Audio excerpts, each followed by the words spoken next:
64장 1절에서 4절입니다. 원하건대 주는 하늘을 가르고 강림하시고 주 앞에서 산들이 진동하기를 불이 섭을 사르며 불이 물을 끓임 같게 하사 주의 원수들이 주의 이름을 알게 하시며 이방 나라들로 주 앞에서 떨게 하옵소서. 주께서 강림하사 우리가 생각하지 못한 두려운 일을 행하시던 그때에 산들이 주 앞에서 진동하여 싸우니 주 외에는 자기를 앙망하는 자를 위하여 이런 일을 행한 신을 옛부터 들은 자도 없고 귀로 들은 자도 없고 눈으로 본 자도 없었나이다. 아멘. 우리가 믿는 하나님은 능력이 정말 무지무지하게 크고 많으신 분입니다. 하나님의 백성들이 이 악한 세상에서 믿음을 지키는 것은 하나님은 비유를 하자면 핵무기 같은 능력을 가지신 분이라고 믿기 때문입니다. 그러나 하나님께서는 웬만해서는 자신의 그 크신 능력, 그 심판을 행하시는 그 능력을 잘 나타내시지 않기 때문에 하나님의 백성들이 이 세상에서 좀 불리하다고 생각될 때가 많습니다. 하지만 성도들이 도저히 이 세상의 악을 감당할 수 없고 그냥 이대로 가만히 세상이 흘러가다가는 믿는 사람들이 다 전멸하고 교회가 다 사라질 수밖에 없겠다. 이럴 때는 하나님의 큰 능력을 요청하는 수밖에 없습니다. 하나님께서 그 크신 능력을 사용하셔라도 악의 세력들을 심판해달라고 요청하는 것입니다. 그래서 1절에 원하건대 주는 하늘을 가르고 강림하시고 주 앞에서 산들이 진동하기를 불이 섭을 사르며 불이 물을 끓임 같게 하사 원수들이 주의 이름을 알게 하시며 그다음에 이방 나라들로 주 앞에서 떨게 하옵소서. 이렇게 지금 선지자가 기도하고 있습니다.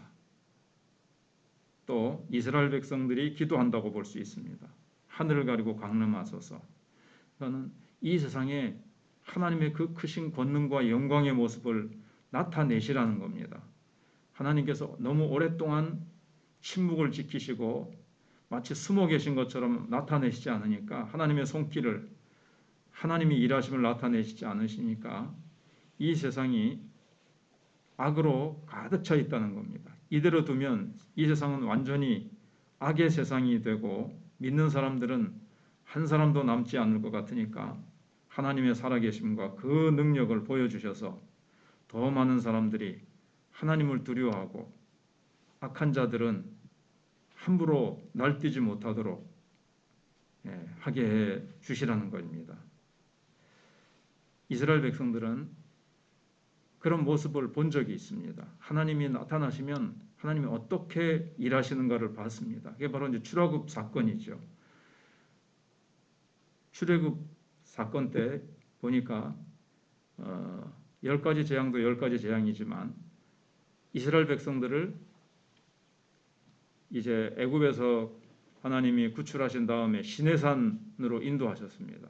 그래서 시내산에 하나님이 딱 나타나셨는데 하나님은 불같은 능력으로 나타나셨습니다. 막 온 산이 막 흔들리고 산 전체가 불 붙는 것 같았습니다. 막 연기가 피어오르고 아마 강한 지진이 일어났던 것 같습니다. 그 하나님의 영광의 임재 때문에 막 산들도 두려워서 떨었던 겁니다. 보통 산이라고 하면 웬만한 충격에는 흔들리지 않는 견고한 모습을 떠올리지 않습니까?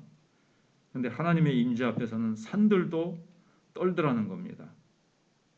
마찬가지로 아무리 마음이 악하고 단단한 사람이라 하더라도 하나님의 능력이 한번 제대로 나타나기만 하면 그 악한 마음이 녹을 수밖에 없습니다. 그래서 하나님께서 시내산에 임재하신 것은 근데 사실 다른 민족을 두렵게 하려고 하신 것이 아니고 이스라엘 백성들에게 하나님의 살아계심을 나타내시기 위해서 나타나신 거거든요. 하나님의 말씀의 능력이 바위를 부수는 불과 같다는 것을 보여주시기 위한 겁니다. 원수들에게 하나님의 그 두려움을 하나님의 능력이 두려움이 된 것은 사실 시내산에서 나타나신 불같은 하나님이 아니라 애굽 땅에 10가지 재앙을 내리신 하나님. 그래서 애굽에 있는 그 족속들에게 또 애굽 사람들과 가나안 사람들에게 가장 큰 두려움이 되었던 것은 홍해를 가르신 사건이었습니다. 하늘을 가르는 것보다는 바다를 갈랐던 것이 다른 민족에게는 더 큰 두려움이 됐다는 거죠. 이스라엘 백성들에게는 하늘을 가르고 하나님이 강림하신 사건이고, 지금 바다를 갈랐던 것은 이방 민족에게 두려움이 되었던 거고, 그런데 지금 이사야 선지자는 주는 하늘을 가르고 강림하시고 이렇게 이제 말씀하시거든요. 그러니까 이거는 이스라엘 백성을 위한 거냐, 이방 백성들을 위한 거냐, 이런 문제가 좀 생긴다는 겁니다.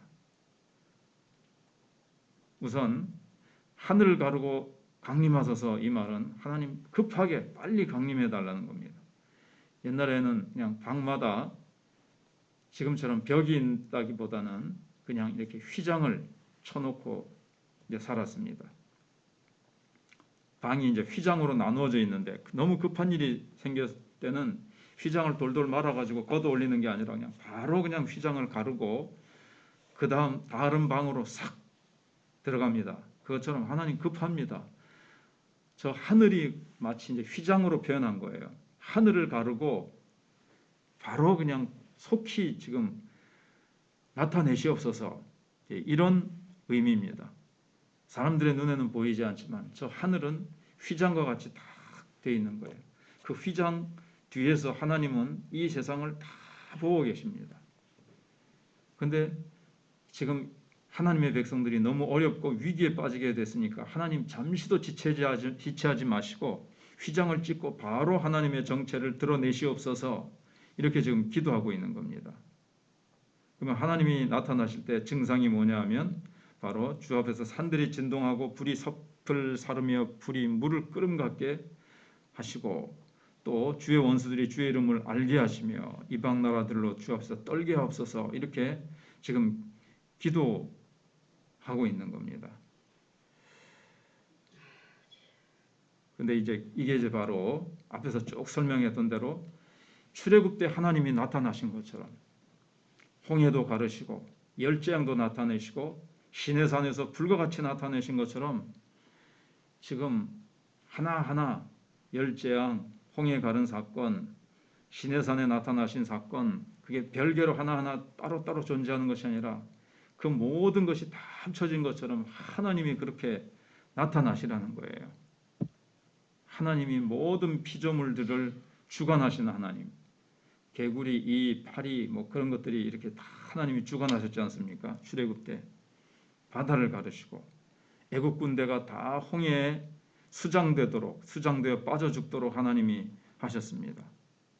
그래서 하나님의 능력을 보여주신 것처럼 하나님께서 바다를 가르신 것처럼 하나님 그렇게 나타내시옵소서.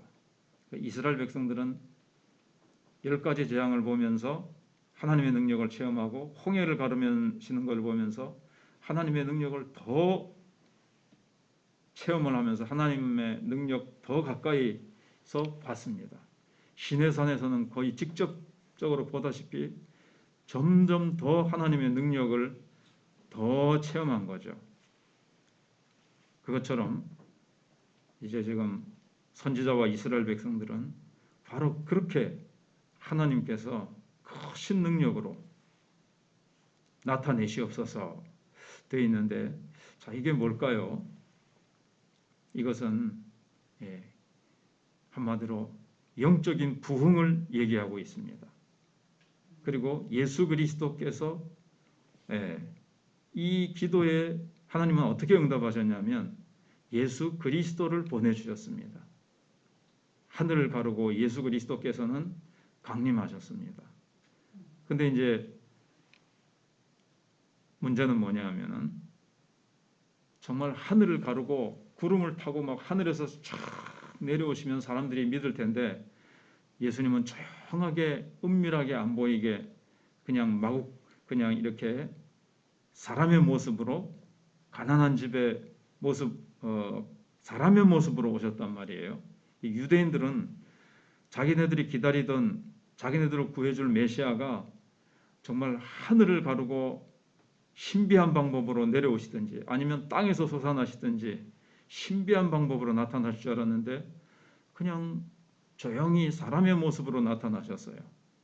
그것도 어느 가난한 목수의 아들로 나타나셔서 자기네들이 의자 하나 만들어 달라면 의자 만들어주고 뭐 하나 문지방 좀 고쳐달라 그러면 그거 고쳐주시고 와서 그러던 분이 어느 날 갑자기 이사야 선지자를 이사야서를 읽으시면서 이 말씀이 너에게 응했다. 그러면서 어느 날 하나님의 아들로서 일을 시작하시니까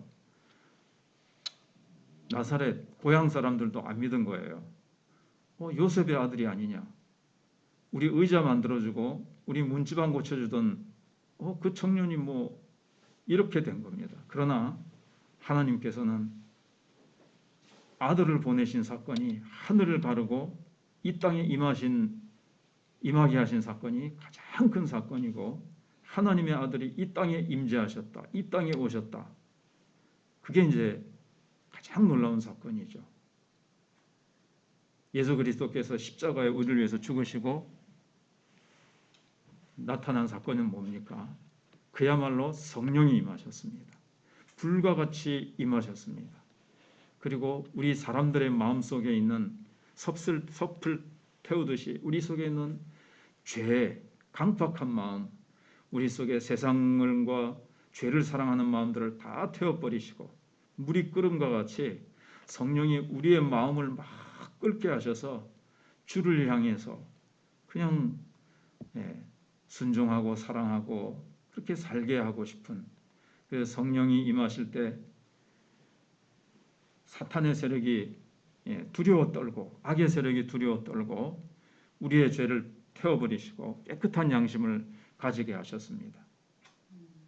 그리고 이제 마지막 날에는 예수님께서 오셔서 온 세상을 심판하실 겁니다. 그때 예수 그리스도를 믿지 않던 자들은 하나님을 무시하던 자들은 심판하는 하나님의 그 심판 앞에 두려워 떨며 그들은 산이 녹아지듯이 그렇게 될 것입니다. 기도하겠습니다.